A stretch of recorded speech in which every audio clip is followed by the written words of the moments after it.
Muling binigyan ng 10 million pesos na pondo ng ambag ang Lamitan District Hospital.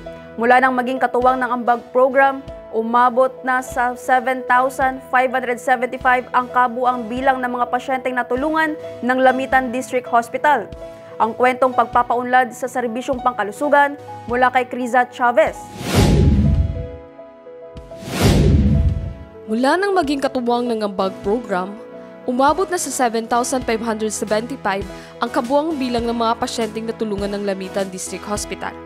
Ayon sa ayudang medikal alay sa Bangsamoro, patunay ito ng patuloy na pag-abot sa mga nangangailangan ng libre at dekalidad na serbisyong medikal. Sa tulong ng pondong ito, mas mapapalakas pa ang kapasidad ng ospital sa pagbibigay ng serbisyong medikal para sa mga mamamayan ng Lamitan City at karatig lugar.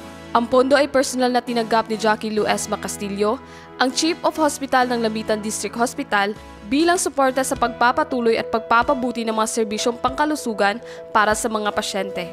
Sa pamumuno ni Chief Minister Abdulrauf Sami Gambar Makakwa, patuloy na pinapalawak ng ambag ang pag-abot ng serbisyong medikal upang maramdaman ang kalinga at serbisyo ng pamahalaan sa bawat pamilyang Bangsamoro. Criza Chavez, iMinds, Philippines.